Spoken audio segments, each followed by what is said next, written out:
Welcome to Literary Libations with Librarians. And this week, a group of staff from around the Monroe County Library System are going to be talking about books we read for school and didn't hate. So that should be very interesting, going back to those books and some of the classics that we read for school.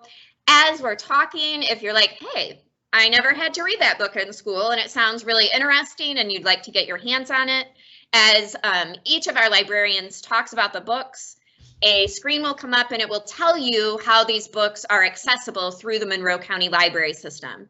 Some of them are available in physical versions, hardcover, paperback, CD, audio, large print, and we also have one book this time that's available in our Vox format, which is an audio read-along. So you push a button and the book reads to you, and then you turn the pages when it rings. So look for that one, keep your eyes out for that. And if you're interested in Vox books, those are available, search by Vox in our catalog. The website's on your screen right now. If you're interested in digital items, you will see those listed through 3 different formats. There's Overdrive/Libby. If you're in your app store, search for Libby, but the overarching owner of that is Overdrive, and they offer ebooks and downloadable audiobooks. We also offer Hoopla, which offers ebooks, downloadable audios, and also movies, music, and graphic novels. And we offer RB Digital, which offers downloadable audiobooks and also magazines, a week-long pass to Acorn TV, and a week-long pass to the Great Courses.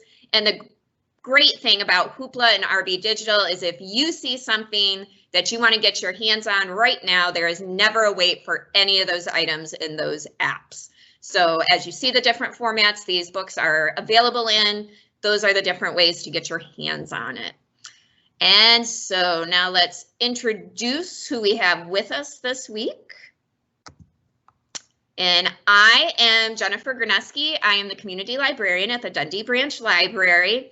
And our introductory question for this week is, what was your favorite thing about school?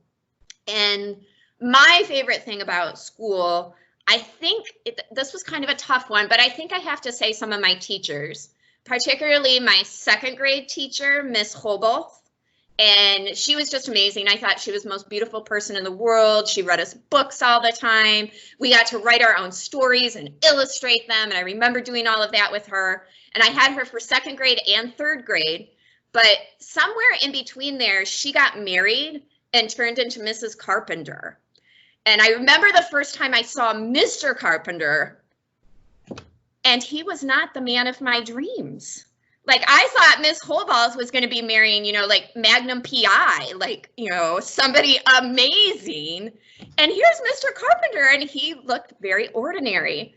But the awesome thing is that Mr. Carpenter was my high school science teacher, and he was also an amazing teacher, and probably the only reason that I ended up really enjoying my science classes. And I enjoyed him so much as a teacher that my senior year in high school, I had him for 3 hours of the day. I had him for 2 hours for AP biology, and then I was his lab assistant. So apparently Miss Holboth knew what she was doing, even as a 2nd and 3rd grader. I thought, wow, that was a bad choice. So I think that teachers in school, I had a lot of amazing teachers that were super encouraging of whatever small gifts and talents that I showed at the time. So I think that would be probably my favorite thing. Also with us this week, we have Kristen Brown, who is a reference librarian.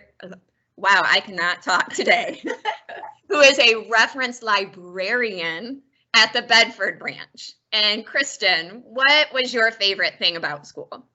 This was a tricky one for me also, because I've always been a kind of person that loves school, any kind of school. I love learning, being in that atmosphere with lots of people. But I would have to say I went towards a more subject-oriented view of this. And my favorite would be all my art classes, because I've always been interested in art. And in high school, I had some really amazing art teachers, and they were all different. I had 3 different ones, and they all kind of had their own thing.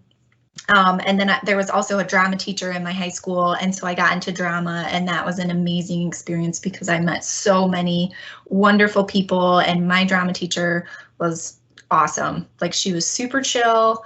She was like the cool teacher. She had like the short spiky hair and like she was awesome. In fact, I still talk to her to this day. So it is oriented with subject, but also because the teachers made those subjects so amazing. And then before I decided to go into library science, I was an art teacher. And so they inspired me to be a teacher for a while. So those would have to be my favorites. Aww. And you're such a talented artist.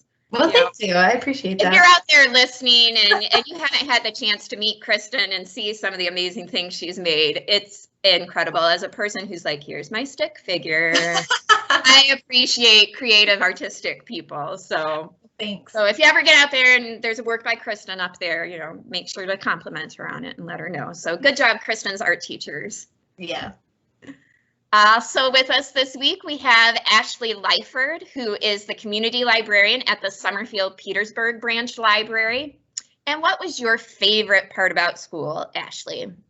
Well, like you both, I found this difficult because I really love school. But I am going to say office supplies. I knew you were going to say that. Yeah. Still to this day, you know, if you just buy me some school supplies, I will 100% do whatever you need me to do for, like, you know, work, school, doesn't matter. I love a nice, fresh new notebook, some nice pens. I can't help myself. So that's what I'm going to go with. School supplies. That's awesome. Also, I'm making a note of that for when I need something from you. There you go. Yeah. Just Ashley, a new notebook. Yeah.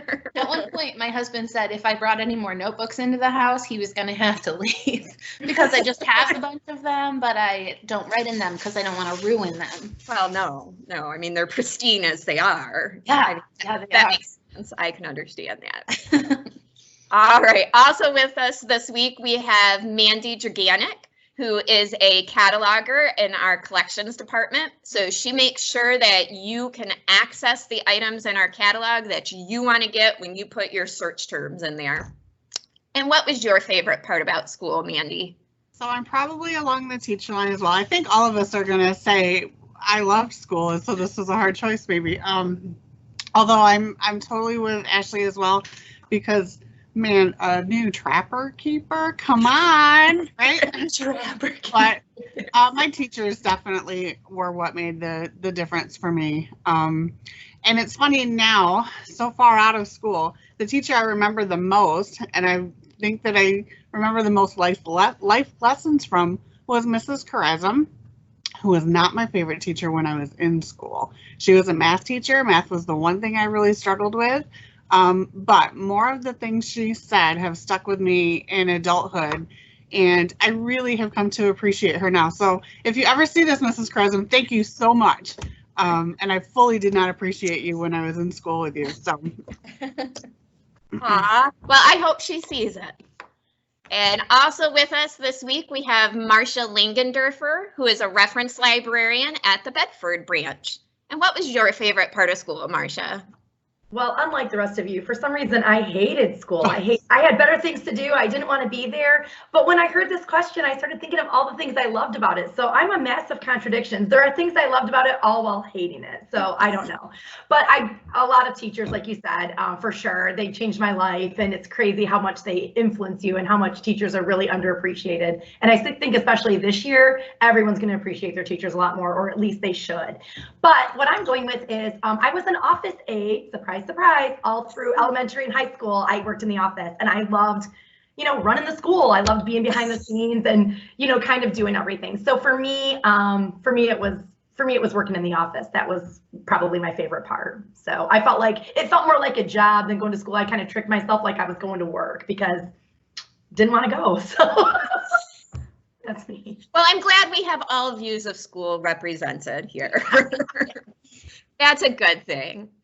And also with us this week, we have Jen McCarty, who is a reference librarian at the Ellis branch. And what was your favorite part about school?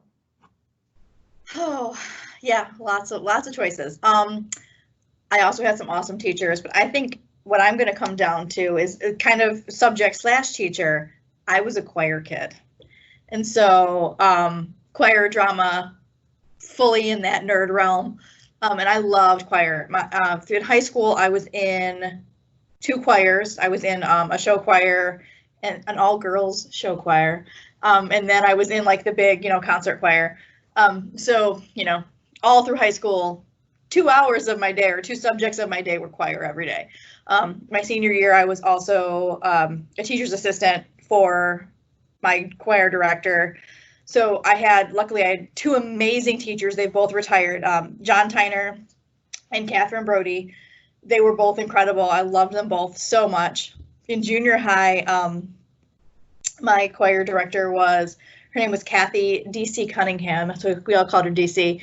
And she was amazing. Like, she inspired me like so much. I remember, middle school, high school, like you're going through some things. And I was really like trying to be eccentric and quirky. And I remember she wrote in my yearbook that I was her favorite weirdo nonconformist. And that was like the best compliment I've ever gotten from it, because she was like, okay, I don't want you to be offended. Like, she was afraid to give it to me. Like, don't take this the wrong way. And I was like, no, I love it. But for me, yeah, choir was a huge thing. And just being able to, go and sing and hang out with my friends, and just that super welcoming, we're all nerds here kind of environment was fantastic. And I loved choir. You found your tribe. I did. Choir and drama geeks. That was me. Awesome. All right. Thank you, everybody. So now we're going to get into the books that we read in school and didn't hate. And I'm actually going to kick us off this week with the books that I read in school and didn't hate. I'm just getting to my screen here. So I read both of these when I had AP English with Mr. Armstrong. So it was my senior year. And one of the things that he had us do so that we could be ready for the AP test is we had to read one of the books off the AP novel reading list every month and write a opinion paper on it. It wasn't just supposed to be like and then this happened, and then this happened, but you had to take a point of view in the paper. And so both of the books that I chose were from that reading list. And the first one is Jane Eyre by Charlotte Bronte. And Jane Eyre was published way back in 1847. And I remember starting it and thinking, I don't know about this. And then I just found it fascinating. So to give you a really quick background, Jane Eyre is an orphan, has really hard times growing up, goes to a really awful school, goes through a lot of loss, and then she becomes a governess for Adele, the daughter of Mr. Rochester, who's very mysterious and, of course, darkly handsome, but has a secret that she's unaware of. And so it's a Gothic tale. It's got romance in there. But what I thought was really fascinating, and I don't want to give it away, but Jane has to make a really difficult decision, basically choosing between love and her own self-worth. And it's really hard. And when I'm reading it, I thought she made the wrong choice. And I was like, what's going on with this book? How could this be happening? But looking back at it, and I've actually reread it recently in the last couple of years, we did it for a book club, and I still really enjoyed the book, the language, the character of Jane, and that she isn't too good to be true. Because I feel like sometimes you read the novels from back then and the women in there are like, oh, they always make the right choice. And I like that she felt very real and that she was making choices that she could stand behind. So that's Jane Eyre. So that was my first one. And then the second one is still a book that I would say is one of my favorite books even today, because it blew my mind as a senior in high school. I read 1984 by George Orwell.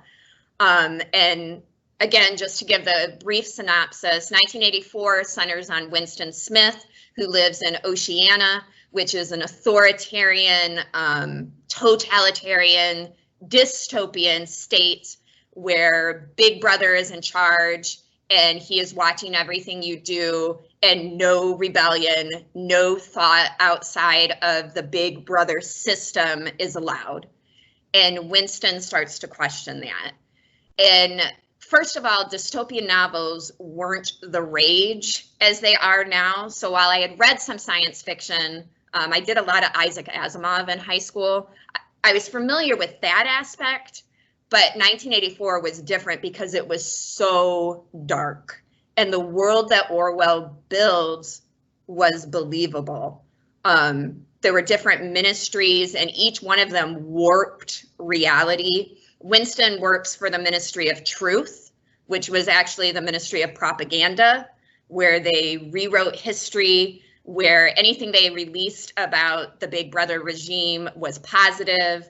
And Winston's doing this as his job. It showed to me the power of language control, because Orwell creates this whole new language in newspeak, where the goal is not to express yourself, but it is to control people's thoughts. And so they limit the vocabulary so much that people don't even have a way to think of rebellion.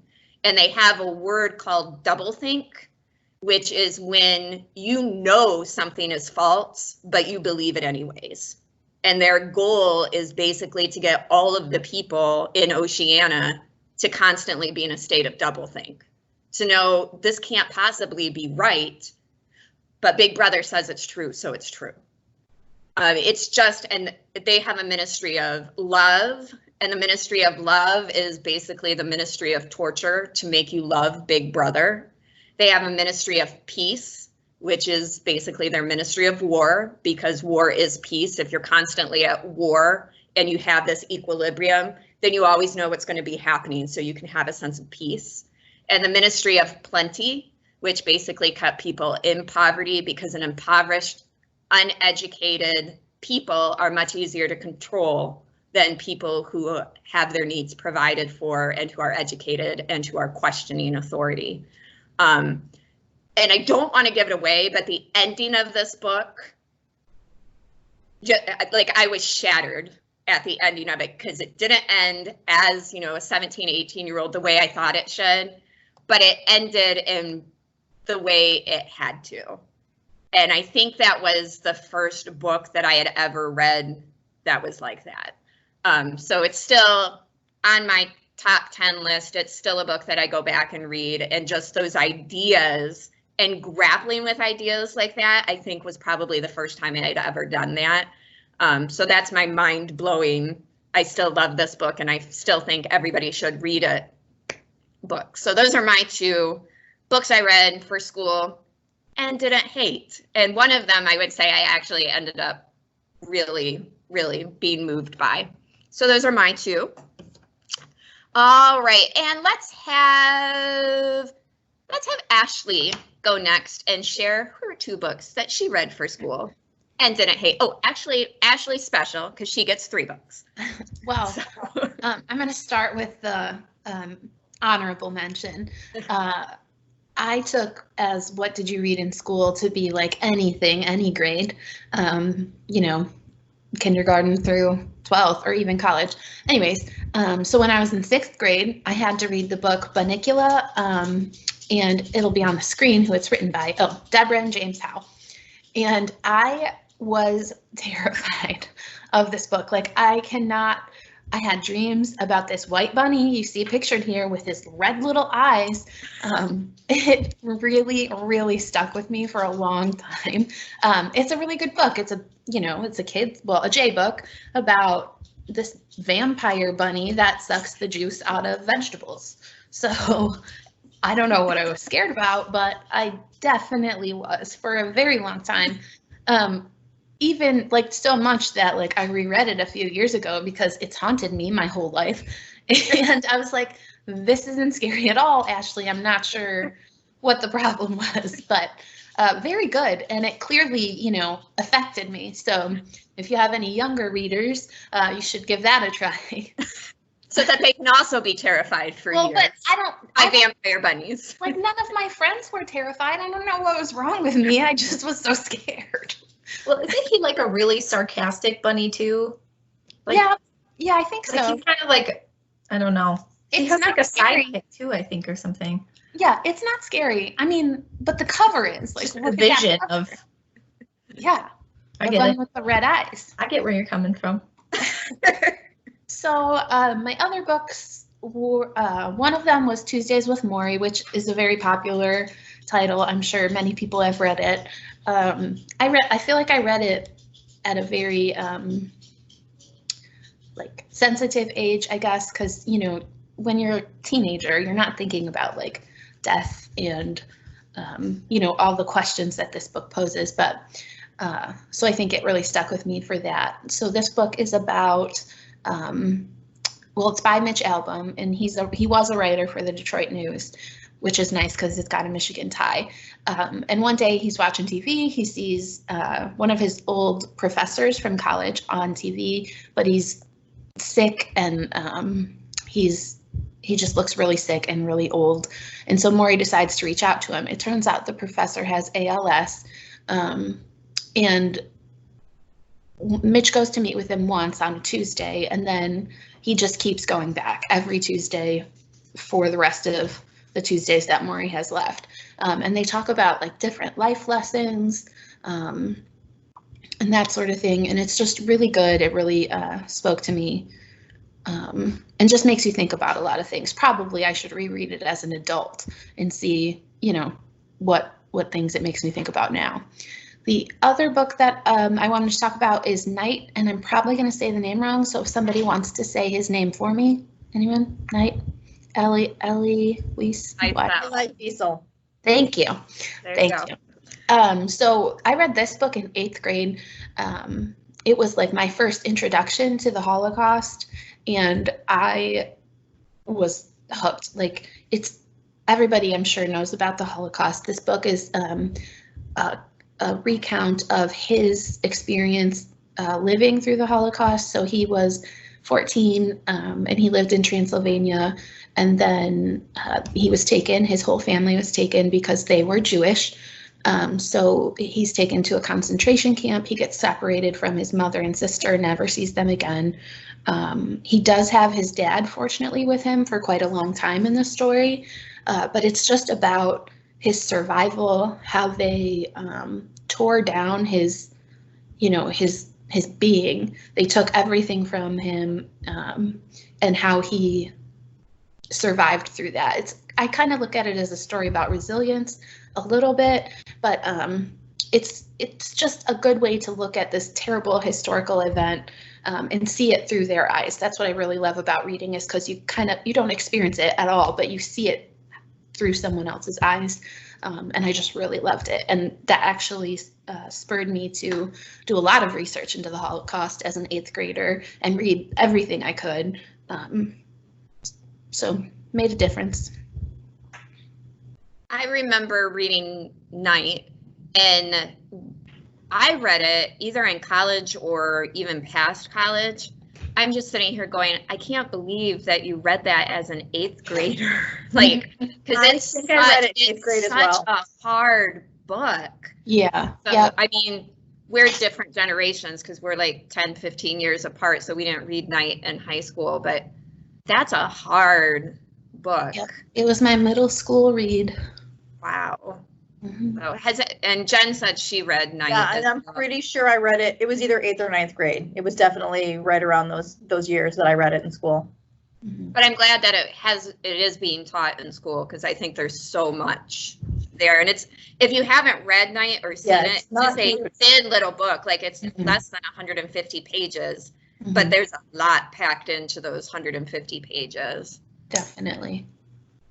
Thank you, Ashley. Mm-hmm. And let's have Kristen share what her books that she read in school and didn't hate are. So this was a little bit tricky at first, but then once I started seeing other people's titles, I was like, oh yeah, like there's so many good ones that they do make you read it in middle school. And so I ended up picking The Giver by Lois Lowry. And then my second choice is actually a children's book, and I'll explain the reasoning for that. So with The Giver, I actually reread this over the last couple days because I knew that it was such an intense book. When I read it, and I feel like I was maybe in 6th or 7th grade when I read this. I don't know, but I remember immediately reading it and talking to my mother about it because she was also a teacher at that time. And it was so impactful. So I ended up rereading it just so I could get some of the details. And so just to condense it, the main character, Jonas, lives in the community, and everything is meticulously planned. Everything is taken care of for them. So it seems like a very utopian society. And as you read through Jonas's experience, you figure out that the community is put into groups by age. And once you become a 12, which Jonas becomes a 12, you get your assignment, which is ultimately your job that you're going to have for your entire life. And so they study you while you're young, and then they pick your job for you. So Jonas is picked the greatest honor of the receiver of memories. And he's picked for this because he's brave and he's smart and he's wise. And so he ends up training with the receiver of memory, who is now called the giver because he is giving the memories to Jonah. And Jonah, through this process, is realizing that there is a lot of memories that are tied to emotions and events that people don't experience anymore because they practice sameness. So there's no color, there's no individuality, there is no pain. Like when somebody bumps their head, they get pain medication right away. People are designated to give birth to the children. People apply to have the kids. You can only have 2 kids in your family. And so he's given all these memories of things that are what we experience now. So grandparents, Christmas, snow. He starts gradually seeing colors. And so it's a really fascinating book because while Jonas is exploring all of this, we are seeing it through his perception. And so it's a weird experience because the first time he experiences snow, I mean, we know snow. I mean, living in Michigan or, a majority of the United States, but for him, he's never experienced snow before. And so just hearing him describe how it feels.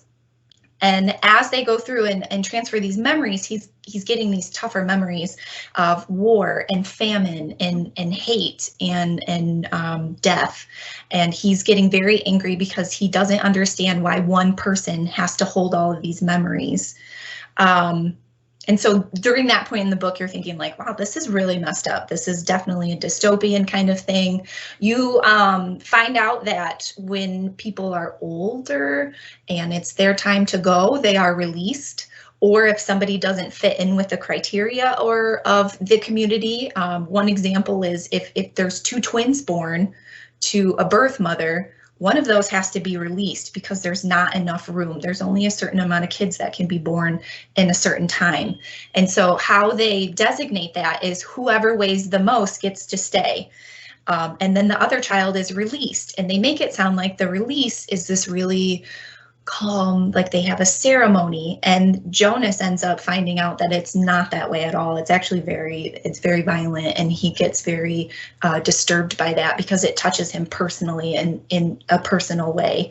And him and the giver at this point has trained another receiver, and it did not work out. And he is just at the end of his line. He's tired. He doesn't want to do this anymore. He's in a lot of pain.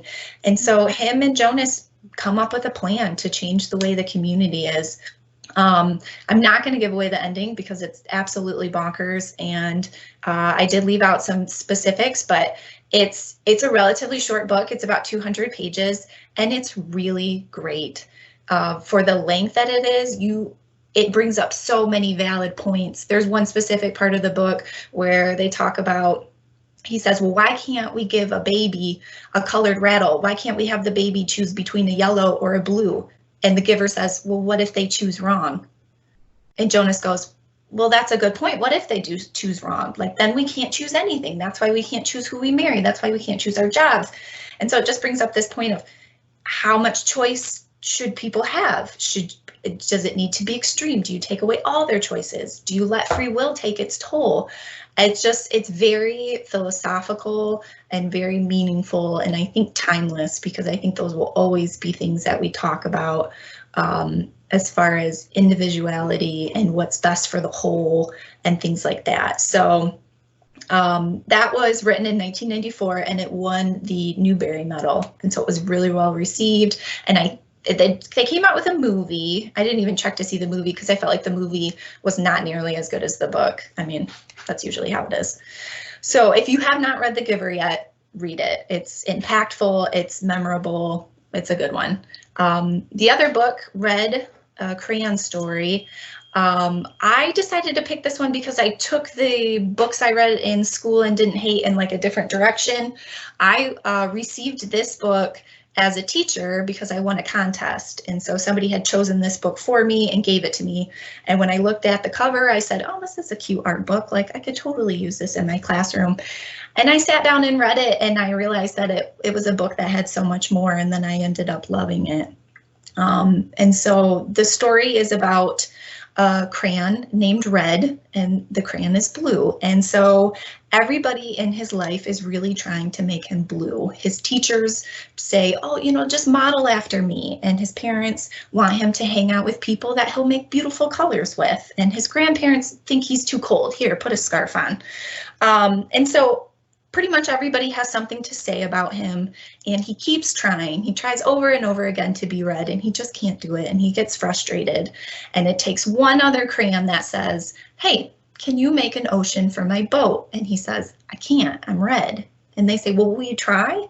And so he does, and then he ends up realizing, like, I'm blue. I can do all of these amazing blue things. And so he starts making all these blue pictures. And for me, I thought it was a great tool for kids because it's so fluid in its meaning. It could be about seeing the individuality in others and lifting them up, because of that. It could be about identity, gender, cultural, racial identity. It highlights the experience of feeling like you need to fit in with some expectation that doesn't match with the way that you feel, and how it's important to talk about those things. And I always feel like kids' books are a great place to start with conversations like that. So even if you're not trying to get into a heavy topic, it's just a great book to read, to talk about how it's important to see people for who they are and not who you think they should be. So that was why I chose that one. I don't think I've ever read Red. I had never heard about it before, but I guess there's been a little controversy about it because it is such an open book and it could be perceived in different ways. But I think that's so much more of a reason to talk about this book, and so that kind of made me love it more, because I feel like those issues should be talked about young with kids in order to help them understand that it's okay to be different. Everyone's got a place. Everyone's got a thing that they are going to be super excellent at. And Red happens to be our Vox book. Yes. Yep. We have in the library system. So if you want that book that will read to you or to your children. Oh, look. See? So this is how you can play it, and then it makes a fun noise when you're supposed to turn the pages. So actually, I've been reading this with my daughter. So you can't have that one right now because Kristen. Yeah, I'll bring it back on Monday. So yeah, and The Giver, you were talking about that, and I read that one, but I was like, yeah, I think I read that in like a YA lit class. And then when you said it was released in '94, I was like, yeah, didn't read that one in school because I graduated in '93. So yeah, I didn't read that one in school, but it is an amazing book. There's a lot there. And again, it's one of those where you probably read that in what, like 7th or 8th grade? That's what I think, maybe 7th. Yeah. And again, I'm like, wow, let's give our middle schoolers these heavy. And I wouldn't say it's heavy, but it is heavy. These heavy topics to grapple with, but at the same time, what a great age to be doing that and to be showing them, you know what, you're gaining independence. You have thoughts too. You need to start being able to explain what you think and how do you view the world? How do you view humanity? Right. So- How do these actions make you feel? Do you agree with what's happening? Like, because even as an adult reading that book, there were times where I was like, that is not okay. I'm not okay with what's happening here. That's wrong. And so she just does a really great job of letting Jonas lead you through that thought process, which I thought was genius, because for young adults, it's kind of hard to process those things. And so to have a character who's also going through that really lets you reflect in those small times so that you can kind of get that bigger picture. So it's not like, bam, this is what's happening in this society. How do you feel? So Yeah, it's just amazing what literature can do, how it opens Absolutely. up your world and helps you to understand it better. Thank you, Kristen. And let's have Mandy go next. What books did you read in school that you didn't hate? So I actually read a lot of books in school that I didn't hate. Unlike my daughter, who loved everything she read for school, no matter what it was. I actually had to work through a list because I struggled with this. The first one I came up with, I believe I read it from a list of banned books. It's an older book, and it must have been my senior year, because I read through it again this week, and there's a lot of stuff that probably for sure would not be appropriate for middle school aged kids. So I'm pretty sure it came from a list of banned books. But it was called Flowers for Algernon. And it was written by Daniel Keyes. It was written in the late 50s. So there's some language in it also that today would really not be acceptable. It's about a young man named Charlie Gordon. He's in his early 30s, and he has some mental challenges. He has a pretty low IQ, but he functions in society. He has a job at a bakery, and he's just a happy-go-lucky guy. And he gets involved, I believe it was through like an adult ed class that he was taking. He becomes a part of a science experiment to raise his IQ. And the experiment works. There's a lot of testing with him and a mouse named Algernon. He becomes really good friends with Algernon, and they're going through much of the same trials. A lot of the book actually centers around his attempt to emotionally mature, because his intelligence has rapidly grown, but emotionally he's not there meeting up with his IQ anymore. And so a lot of the book actually centers around that, around his relationships with women. There are a few scenes that maybe for sure for a middle school kid would not be appropriate. It's not super detailed, but they're there. And it's just it's heartbreaking. There's a scene where he's in a bar or a restaurant, and there's a younger boy who's working there, who's very much like Charlie Gordon was at the beginning of the story, before the experiment. And he realizes that people are making fun of this boy, and for a split second, he's also amused by what's happening. And then he realizes that this boy is just like the old Charlie.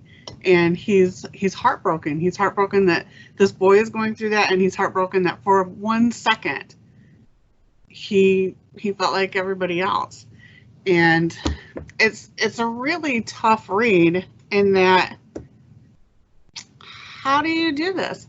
How do you put people through this and then just treat them like an experiment and don't treat them as human beings? But society wasn't treating Charlie as a human being before the experiment either. And it's a difficult read, but it's also pretty eye-opening. And again, it's from a 1950s perspective.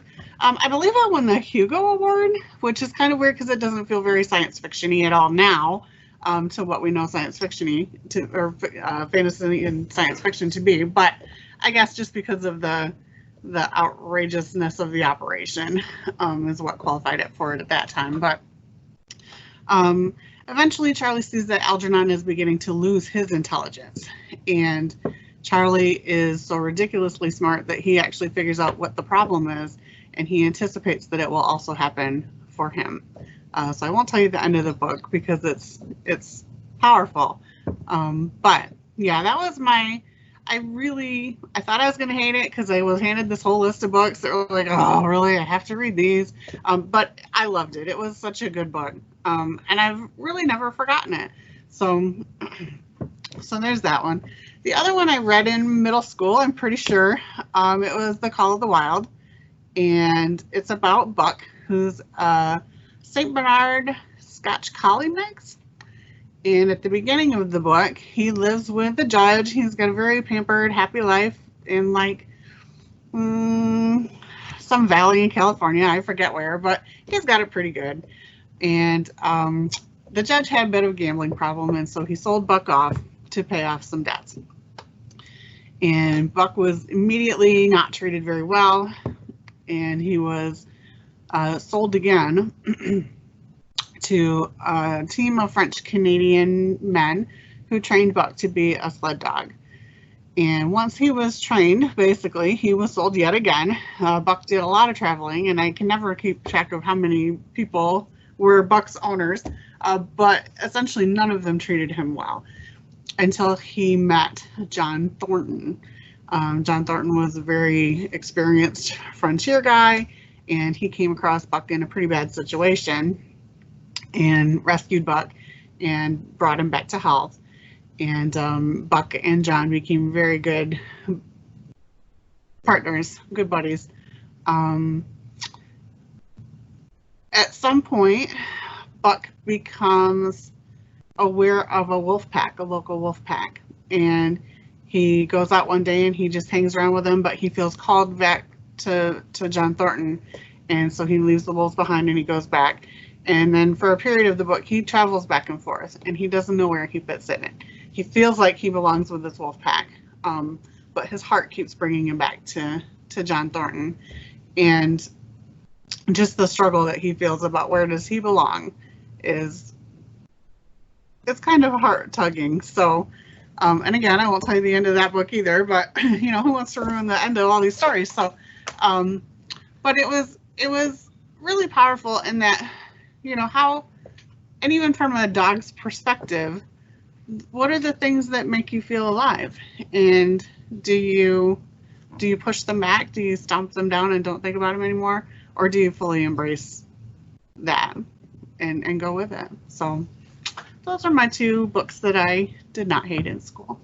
Has anyone seen the movie yet with Harrison Ford? I see they meet. Okay, and uh-oh. You're muted. You're muted, Jennifer. We're all waiting to hear. I haven't seen it. What was it? I really liked it, but I honestly am not sure if I ever read the book. Oh. Like I know they've changed some things. There are some things that are clearly changed, but I went into it pretty much, it's going to be an adventure movie. It's rated PG, so it was one that we could watch with my son as well and not be worried about it. And he really liked it. The biggest thing for me wasn't so much the story or what they might have changed from the book. The biggest thing is that the dogs in the movie are all CGI. Oh.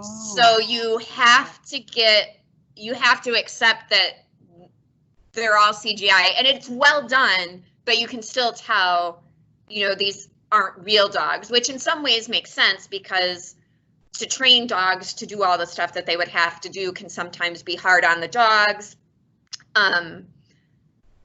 So I think it depends on what your perspective is on CGI animation, but Harrison Ford's in it, and Harrison Ford. When did that movie come out? Is that recent? Yeah, this year or last, I think. Yeah. Okay. Yeah, it was fairly recent. So, but yeah, I think movies were still coming out. Yeah. Now there's nothing, but I think it's worth watching. And if you go into it as it's just an adventure movie, and that they're going to have changed some stuff, I think it's enjoyable. It was a good family movie, so 2 thumbs up. Also, it made me laugh when we told Tony this is what we're watching tonight for family movie night, And I said something, I was like, yeah, and Han Solo's in it. And Tony goes, he is? I was like, yeah, this guy right here, and showed him a picture, and he goes, that's not Han Solo. Like, well, it's Han Solo, you know, like 50 years later, like he had to age.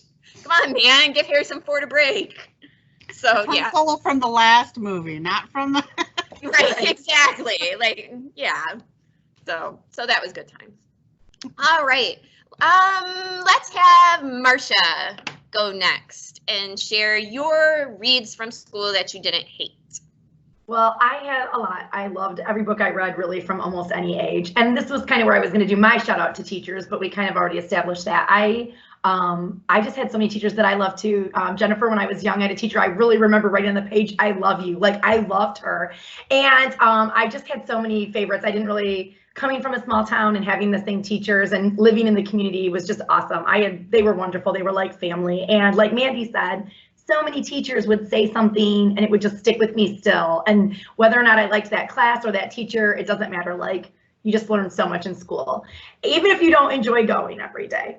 But the books I'm going to talk about are my teacher. So I had a kindergarten teacher who I also loved, and she then later became my AP English, my college. So I had her, she was my bookend teacher. I had her my first year and my last year, and she was awesome and changed my life. And she, in the beginning, I loved to read. I read and read and read prior to school even. I was a huge reader. So during like circle time, I would be one of the readers. So the teacher, the aide, and I would split the kids into 3 groups and I would read to the kids. So I loved that. I loved that responsibility. I loved reading. And so by the time I was a senior in school and getting ready to leave and doing term papers and reading off of lists, the reasons I picked my books today were really largely because of her. I love anything. I just picked Edgar Allan Poe and William Shakespeare. I love anything Poe and Shakespeare.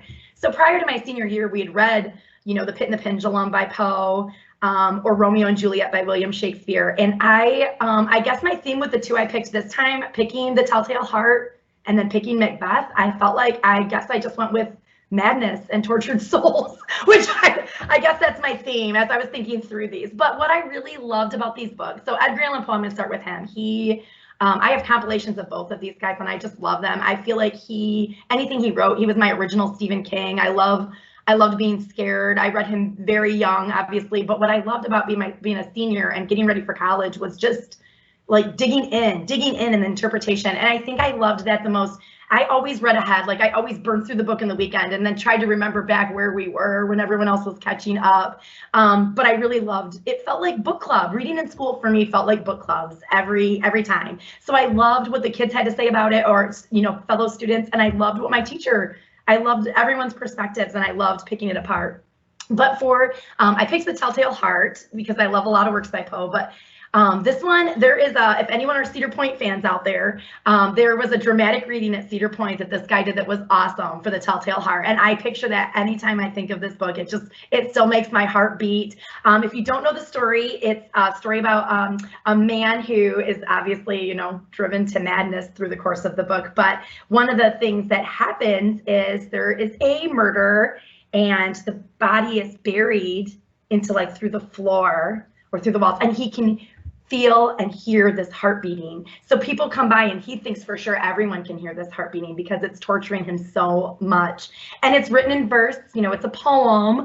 So it's very fluid and it's very dark, and it just takes you down this path of him really going mad by the beating of this heart that's surely going to give him away, this telltale heart. But it's very good, and it's really, if you ever get a chance to, I don't even know if they still do it at Cedar Point during Halloween weekends, but that's definitely a place to hear it if you're not a reader.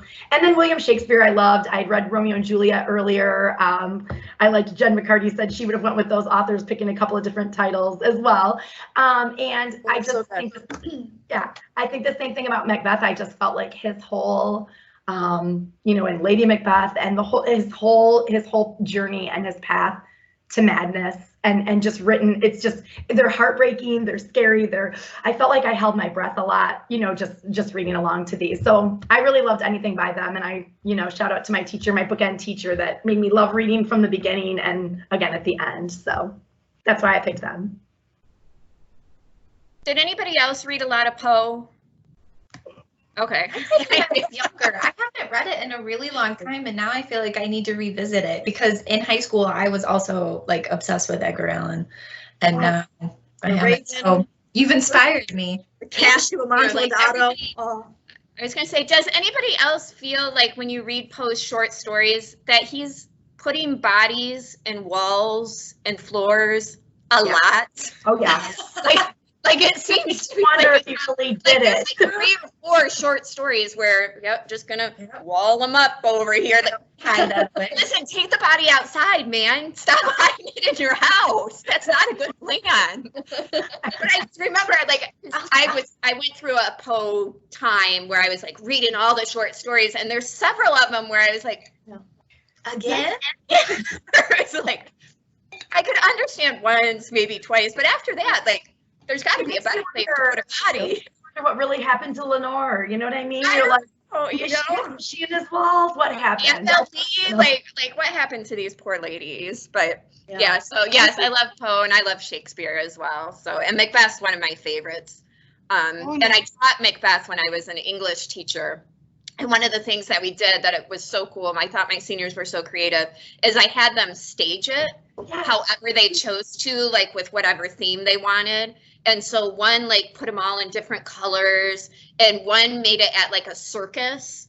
And so the 3 witches were, I don't remember what they ended up making them, but the 3 witches might have been 3 creepy clowns or something. But they were so creative in the way, like if they had unlimited funds, how they would stage Shakespeare. And the goal was to say, you know, like he's universal, like there are themes and stories there that resonate. And even I now. always feel like people who say they don't like Shakespeare have never seen it.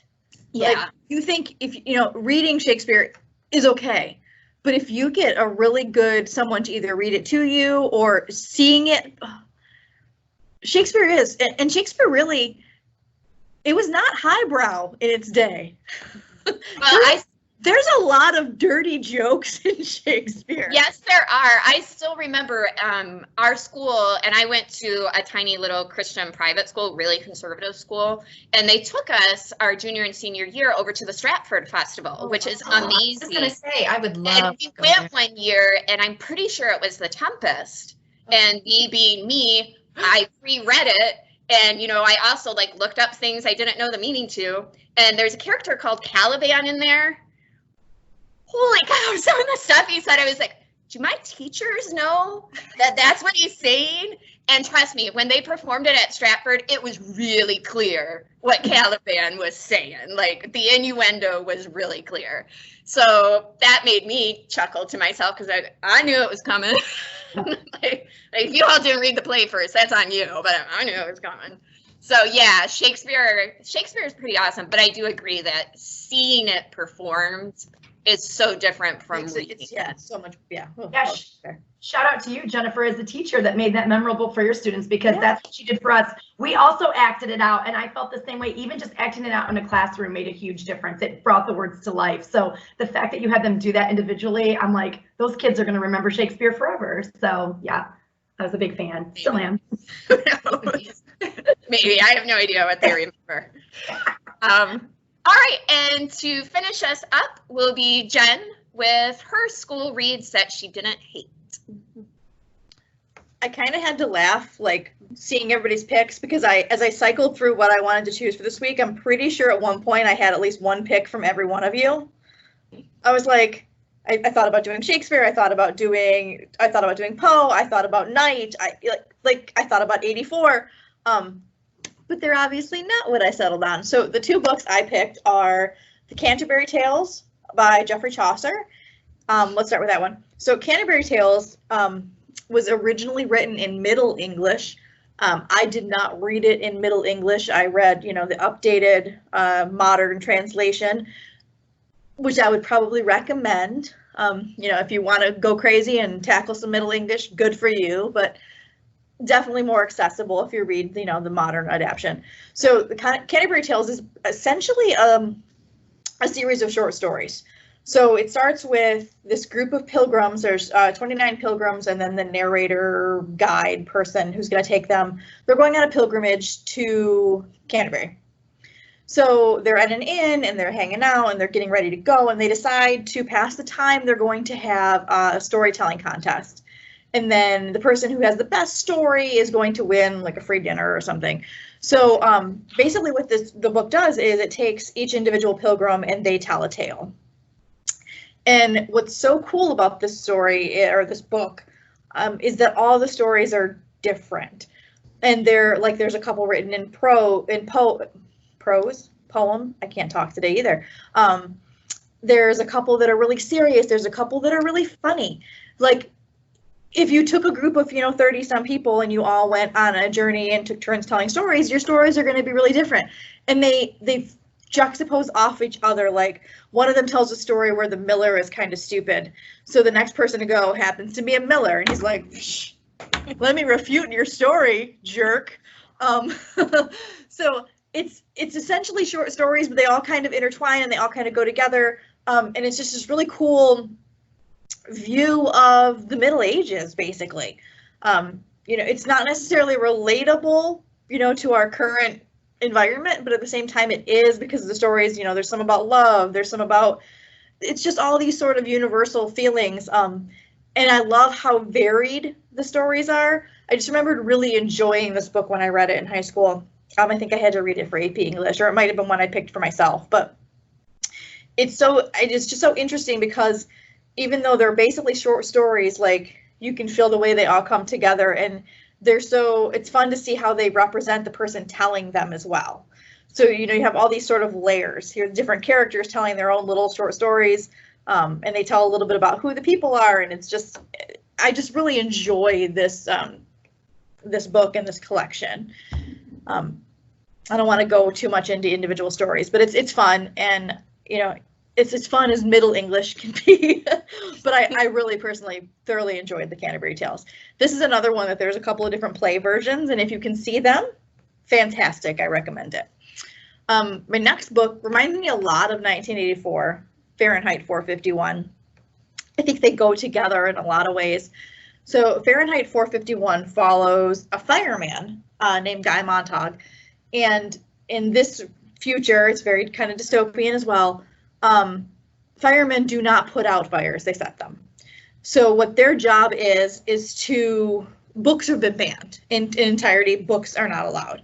So if you are found to have literature in your house, the firemen will come and burn all of the books. And then of course you will get in trouble. So Montag starts to kind of struggle with this, like, why are we banning these things? And he kind of, throughout the book, he learns a little bit more about where it came from. Basically, we hit a point in time, this is set in the future, where everyone was being offended by everything. So all the authors started writing super bland, we're going to make everything the same, but that wasn't good enough either. So finally, the government just decides, forget it, books just are the problem. And so a lot like 84, the people are very sort of uniform. This is what you have to think. This is how it is. It's very controlling. We don't want you to think outside the box. So just know that's just illegal now. And Guy realizes that maybe this isn't right. And he, meets some different people who tell him different things. And he has his own little stash of books. So he starts reading them and he wants to know more. And he realizes that it's not just about the books, it's about all the other things. Like, the people in this society spend most of their time just hanging out at home watching TV on giant screens. And they don't go out in nature, and they don't really do much with other people. It's very superficial. And as he starts to dig into some of these books that he's, squared away, he realizes that there's so much more that he's missing. It's not just the ability to read a book, but it's being able to sit in a park or go out in nature or explore. And the people in his life, like he tries to confide in his wife, and she's like, "You're crazy. Why do you want to read a book?" It's a very kind of like 84. It's one of those weird books. It was written, in the 50s. It's set in a super distant future, and we live in that future right now. And it's, time-wise, we're past that. We're way past 1984. Yet the themes are still so relatable in some way. And I think this one in particular kind of speaks a lot to, like, cancel culture. I don't agree with you. You're done. Because that's basically what they did. And it's a really interesting way to look at sort of the world that we live in now, even, and go, like, we need other viewpoints. We need literature. We need other people's perspective to teach us things and to experience and to appreciate where we are. And so if you haven't read 451, like, it's heavy, but it's not. It's science fiction, ultimately. It was a fantasy book. It wasn't supposed to be, super crazy, like, we're, thinking about this book, but it talks a lot about censorship and, not being able to, people trying to control what you think and what you do with yourself. So weirdly timely in some ways. I think it's a timeless book. I don't think it's ever going to be necessarily like out of fashion or I think there's always going to be so much we can think about there. And it's just a fantastic book that I revisit every now and then because I think anybody can read it and get something from it.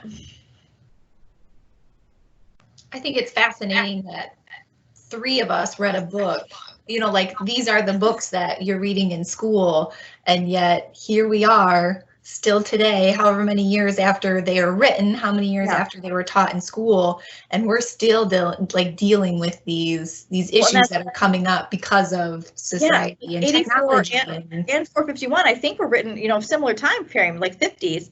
And it's weird. Like, we're looking at 70 years later and it's still so impactful. Mm-hmm. Yeah, 1984, I forgot to mention it, I did look it up, was published in 1949. But I mean, that's right after World War II, where people saw the absolute worst of humanity, I think. Yep. And they were seeing what the result was of authoritarian, totalitarian, fascist governments. Yeah. And so we're writing their response to that to say, yeah, having an educated, opinionated, thoughtful people is a lot more difficult to lead. Right. But it's better than this alternative where, like you said, we just cancel it and it just doesn't exist. So then you don't have to deal with anybody who doesn't agree with you. So yeah, yes.